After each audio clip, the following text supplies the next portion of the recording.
Welcome to Talent Takeover Unfiltered. When it comes to working hard and keeping it real, we know our shit. Self-care, happiness, inner peace, and time. I'm Brianna Rooney, and this is Taylor Bradley. Hey, y'all. And we have thrived in chaos and turned it into an art form. So Taylor, what are we doing here today? We're here to give you a raw, under-the-hood view of all things recruiting and finally give credit where credit is due to a long underrated industry that's full of quote-unquote experts. All right. Well, then let's take this show to the road. All right. Welcome to another amazing episode of Talent Takeover Unfiltered. This is part 2 of our body language. Ha! Have you seen Little Mermaid? No, not yet. I heard it's so good it made people cry. Oh, that's interesting. Or you're just heartless. Yeah. Or your heart is just black. Like Ursula. No, I heard it was and maybe it was emotional for the people that I heard that it was like they cried. Maybe it was like nostalgic or something. I don't know. But no, I haven't seen it. But I'm trying to talk the kids into going to see it. But they're kind of like talk them into it. Oh, your boys. Well, I don't know. My son really liked it. Yeah, I mean, they're kind of like they'll go, but it was like go the day that I wanted them to go do it. It was like go to the pool or watch Little Mermaid, and so it was not at all what mom wanted to do. They wanted to go play in the pool. So I think when we don't, yeah, but when it's like a rainy day, we're all about the movies. So if it was out, but everything comes out so quickly at home now. You know? Oh no, we are giant movie theater goers. Like we love the movies. So, we're gonna be in Hawaii and Elemental comes out. It's like, oh, we're there for no matter, even though we're Hawaii, we're going to Elemental. Yeah, we're big movie people too. Aaron and I were movie people before even the kids. And then it's kind of like transferred over to the kids. I truly feel like if you're a movie person and you grow up watching movies and then you do that with your kids, they are going to be movie people. You know what I mean? So anyways, love it. Okay. Anyways, oh yeah, get ready. Why we're actually here to continue on with body language. So get right into number 7. So this one I feel like goes without saying. Wide eyes signal approval or pleased surprise. When someone's eyes open wide in pleasure, their eyebrows rise, their mouth opens slightly. You'll see a miniature version of this expression occurring when someone is discussing something or someone they like very much. I'm like, it's so true. Think about that. I am going to have to think about that. What if when you're talking about Lincoln and they're not moving? Well, then it's really good Botox. But if the smile and the like, your eyes get wide and kind of light up. Think about when you talk about Lincoln or your kids. Okay. You do kind of, yeah. And then you smile a little bit. Yeah. Okay. Yeah, I get like a cheese stick smile. We're like, kids. Yeah. But I thought that one just kind of goes without saying. So I think if somebody's really interested in something, like if you were on a sales call right now and you were saying something I loved and I was like, oh yeah, it would just further encourage you. Oh, of course. It'd look crazy, but you'd be like, oh, she's really into what I'm saying, It's like you got to feast off of it. Yeah. Right. All right. So number 8, blinking rates increase under pressure. Heightened levels of anxiety and a way to heightened level of anxiety and a way to comfort yourself. That one's interesting to me, but I've noticed it about my own self. I can't remember what episode it was, but we had an episode where we recorded. It's been a while. So for any of our listeners and even any of our guests, it's been a while and I truly can't remember which one it is. I'll have to go back and watch. But I was like, I don't understand what the fuck this person is saying. I think it was probably too technical or something for my dumb ass. And so I was like blinking a lot, but I didn't even realize I was doing it till I happened to like watch it back on social media or something. It's like, I was like, oh my God. I'm just sitting there like as if I have fake eyelashes on, when I do have them in the glue and you're like, yeah. Okay. So then for our listeners, how do you stop doing that if you didn't even know you were doing it? Become self-aware, like I just watched myself I didn't know. So I don't know how to tell people if you don't realize you're doing something. Cause again, I didn't even realize I was doing it. Yeah. Till I watched it back. I think that's where we go back to like role plays. So especially if you're going to be in a sales role or if you're going to be, interviewing or an interviewer, I think it's really important if both of those situations, because let's be honest, both can be stressful. Even if you're the interviewer, if you've not done it a lot, it can be really stressful. So I think role playing and seeing how you show up in those situations would be ideal in situations where you're really nervous. Again, I didn't realize I did that.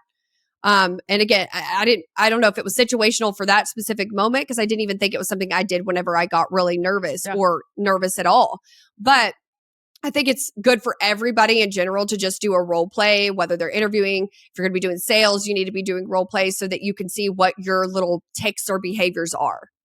I think anyone that presents in front of their team, which is like, I mean, as we're getting more into we lead at all levels, I think everyone needs to start role playing this stuff. Like, hey, you're a product manager, you have to present, or it's like you have to stand up and talk to your team. Like, you have a great idea. How the hell are you supposed to talk about it if you're like blinking like crazy trying to get this idea out?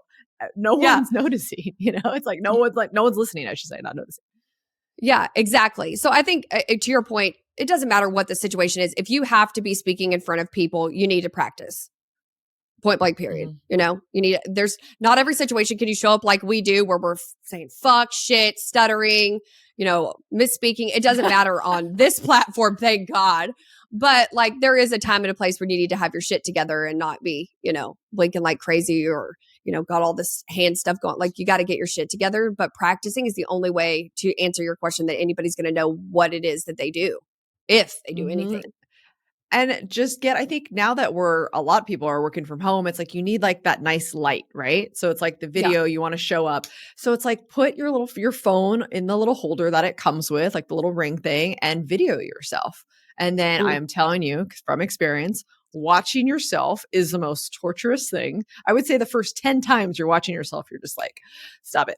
Please stop it. I can't hear it. I can't, so it's like, turn off the sound then. Okay. Turn off the sound because everybody hates their own voice. I would love to meet someone that likes their voice. So, but you have to go through with it. Like people always ask, hey, do you watch your stuff? Fuck no, not anymore. I already tortured myself a long time ago. I already know what I show up as. And then like every now and again, like as we were recording, more and more videos for Thriversity, which is exciting. I was like, okay, now I got to rewatch those because now I'm getting to a level of different quality that I'm looking for and that the team's looking for and stuff. So I had to rewatch a couple of those, but not all of them. Right now I know, and now I'm self-aware and I'm like, or I'll go ask, one of our team members and I'm like, hey, give me something good. What do I need? What am I doing? Stop these stop the, it's like, okay, got it. It'd be really interesting to see how many people like actually that are in some sort of outward facing, whether it's YouTube or it's, think about actors and actresses. Do they go watch their movies? And I know they go to the premieres, but do they sit there and watch or are they like cringing? Because we have talked about how we both can't really listen to the podcast. I mean, I said saw the video of me blinking, but it just so happened to be an amazing, thanks, Jess, clip that they edited where I'm like, and so it was as I'm scrolling on social media, I see just me blinking away, fly. I was like, oh, damn it. But, I wonder if everyone feels the way that you and I do about that. I don't know. It isn't. I do know that there was some interview with Tom Cruise that apparently he goes to every single of his movies in disguise and like will watch himself in some random theater. Interesting. But, I don't know. Is he watching himself or is he watching how the audience responds to his movie? Ooh, good question. Don't know. That's interesting. It'd be really weird to see Tom Cruise at a Tom Cruise movie like this. That's how I envisioned it. Like with like the fake nose.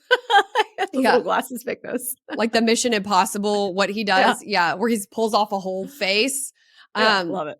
That'd be interesting. Yeah. Okay. So eye blocking is an unconscious gesture people use to exclude you during a conversation by blocking you from sight. This can include closing eyes, rubbing eyes, and covering eyes with hands or objects. Got it. Okay. So I was coaching someone and again, this person was great. Okay. Like has a lot, but there was definitely a confidence issue we were trying to work out. Sure. And there would be times his eyes, and by the way, you guys can watch this. You can watch this member on the Millionaire Recruiter YouTube, but he would just go like this sometimes. And he was just talking to me. And like, that was already long enough. He went longer than that. And I'm like, what? And he would constantly rub his eyes, like constantly. And I didn't realize it at first. I was like, oh, wow, that is his nervous thing. So we can't show up like that. So I did have to address that. And that was, I mean, it's not easy to tell some of those things, right? But as a coach, that's your duty to do that. But oh my God, that one was probably the worst. And that was recently. But there's all, like you said, once you are aware, now you can fix these things. Now you can think about how you show up. Absolutely. And I think, again, just like Brianna said, just finding a way to watch yourself with having iPhones now. And there's no reason anybody should record anything and not know what they look like on video or on camera, or, you have an iPhone to be able to test that theory. So I think everybody should do this if you're speaking in front of anybody at any point, anytime, for anything. Oh, and by the way, droiders, we still like you. You can still use your phone too. Like, we have iPhones. Totally forgot about it. We're inclusive. Yes. You could still do the same thing. Okay, so raising eyebrows, unless you have Botox, is a sign of submission or a request for approval. So when someone says something and follows it up with, "Did I get it right?" And then you're like, they raise their eyebrows and they want approval. Like, did I get that right? Yeah.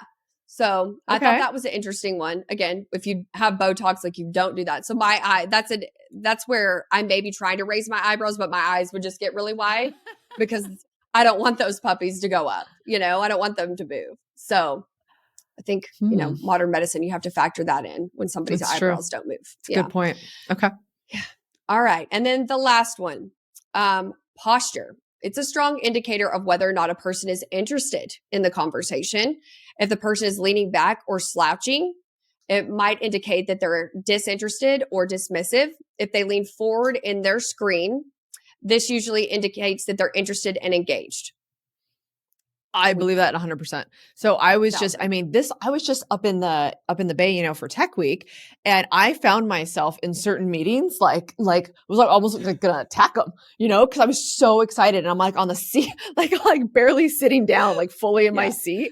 I'm like right at like the edge, and I was like, oh my God, I'm like forcing my body out, because I was so engaged and I was so interested. But this, it's just the same thing. It's like when you get really excited, like I notice, I'm like, can I come get you? Like a dinosaur. Yeah.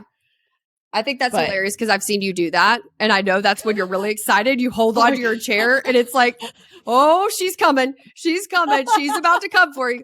And it's like, it's when you get excited. It's not an angry thing ever. You don't ever do that when you're angry or displeased with anything. You're not like, like a parent. I think of a parent old school wise, like parent posturing over their kids to show like dominant, that's not what we're talking about.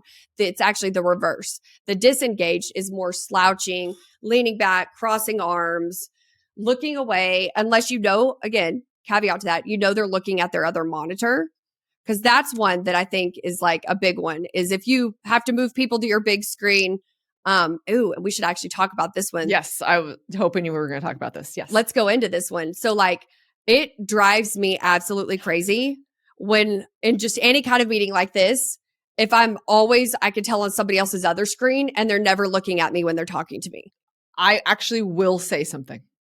I can't handle it. It drives me bonkers. Same with if their screen is off, like we talked about the last episode. If you haven't heard that, check that one out. But I will literally say, oh, okay, are you not going to be on video today? All right, I'll get off video. Like I'll make it like known, like this is why I'm doing it. I won't just like turn off my video, but thing, I'm like, hey, can you do me a favor? Like, can you put me on the other screen because it's like tripping me out? Or like when someone's sharing their screen and they're not on the right thing, and all of a sudden I'm seeing like 4 of us. Like I have to say something because it's so goddamn distracting. I'm like, please take this out. So now I'm getting, I think, better at alerting the other person. Like this is distracting to me, so let's not do this.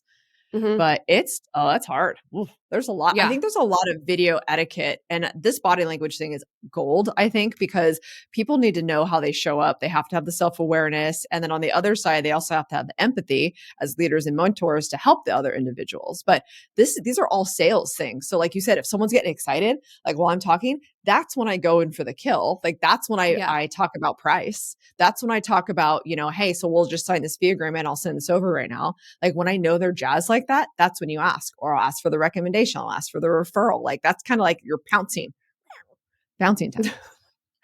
With the sound effect. Yeah. And I think exactly what you said is perfect for our broke to boss tip for this episode. And that's just, have empathy and understanding about the situation somebody's in. But also, I think it's okay to call out exactly like you did. Hey, can you actually move me to the other screen? Or can you turn your video on? Or are we not doing video? I think it's okay to ask for what it is that you want, that you feel is like the most respectful situation or is going to have the best outcome for that conversation. It's not rude. I think that's what it is. That's for the best outcome. because that's the whole point. Why are you on this call? Because now you have two people. Think about how high your billings can be, right? You got two people, high billers, on one phone call. What's the point? What's the point? What outcome do you want? Well, let's get to it. Exactly. Love it. All right. Well, 2 parts. We did it. Thank you guys all so much. Our reviews are going up, but please remember, you don't ask what you don't get for. You don't get what you don't ask for. Yeah, there we go. Some shit. Anyways, if you could review us, that would be amazing. We love those 5 stars. It definitely helps. So thank you all so much. See you next Tuesday. Thanks, y'all.